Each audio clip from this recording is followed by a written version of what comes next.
Iran के साथ रूस और चीन की एंट्री से ये संघर्ष पूरी दुनिया के लिए एक बड़ा खतरा बन सकता है।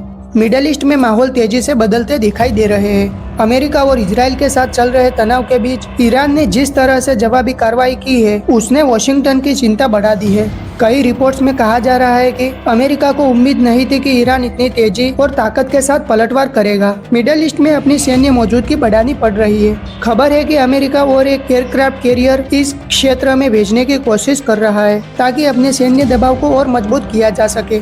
लेकिन दूसरी तरफ ईरान भी खुलकर चुनौती दे रहा है। ईरान के सैन्य अधिकारियों का कहना है कि अगर कोई भी दुश्मन उनके क्षेत्र में घुसने की कोशिश करेगा तो उसे कड़ा जवाब दिया जाएगा। इसी बीच सबसे बड़ा सवाल उठ रहा है, क्या इस जंग में अब ईरान अकेला नहीं रहा? क्योंकि अंतर्राष्ट्रीय स्तर पर दो बड़ी ताकतों रूस और चीन के नाम लगातार चर्चे में आ रहे हैं। माना जा रहा है कि दोनों देश अलग अलग तरीके से ईरान का समर्थन कर रहे हैं। सबसे पहले बात करते हैं चीन की। रिपोर्ट्स के मुताबिक चीन ईरान को अपने आधुनिक लड़ाकू विमानों की सप्लाई करने पर विचार कर रहा है। इस विमानों में जेट 10C जैसे एडवांस फाइटर जेट शामिल बताए जा रहे हैं। अगर ऐसा होता है तो ईरान की वायुसेना की ताकत काफी बढ़ सकती है। विशेषज्ञ मानते हैं कि चीन के लिए एक सिर्फ दोस्ती निभाने का मामला नहीं, बल्कि इसके पीछे रणनीतिक कारण भी हो सकते हैं। लंबे समय से चीन ईरान से सस्ता तेल खरीद रहा है और दोनों देशों के बीच आर्थिक संबंध काफी मजबूत है। इसके अलावा चीन के लिए एक तरह से सैन्य परीक्षण का मौका भी हो सकता है। अगर उनके लड़ाकू विमान किसी बड़े संघर्ष में इस्तेमाल होते हैं तो उसे यह समझने का मौका मिलेगा कि उसके हथियार आधुनिक पश्चिमी तकनीक के सामने कितने प्रभावी है।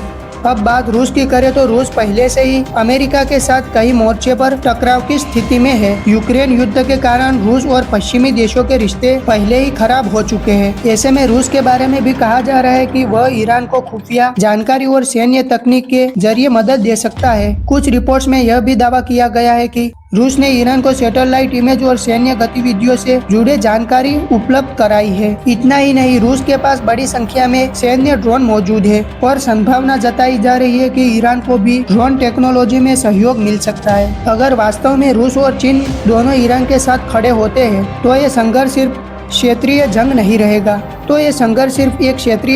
रहेगा तब यह सीधे सीधे वैश्विक ताकतों के बीच टकराव की दिशा में बढ़ सकता है। इसका कारण कई विश्लेषक ये सवाल उठा रहे हैं कि क्या यह स्थिति तीसरे विश्व युद्ध जैसे बड़े खतरे की तरफ बढ़ सकती है। दूसरी तरफ अमेरिका भी अपने कदम बहुत सोच समझकर उठा रहा है, क्योंकि अगर यह संघर्ष और ज्यादा फैलता है तो इसका असर सिर्फ मिडल ईस्ट तक सीमित नहीं रहेगा, बल्कि पूरी दुनिया की राजनीति और अर्थव्यवस्था पर पड़ सकता है। अब सबसे बड़ा सवाल यही है कि आगे क्या होगा। क्या यह तनाव जल्द खत्म हो जाएगा या फिर आने वाले समय में यह संघर्ष और बड़ा रूप ले सकता है? आपकी क्या राय है? कमेंट में जरूर बताइए और आगे ऐसी वीडियो देखने के लिए चैनल को सब्सक्राइब जरूर करें।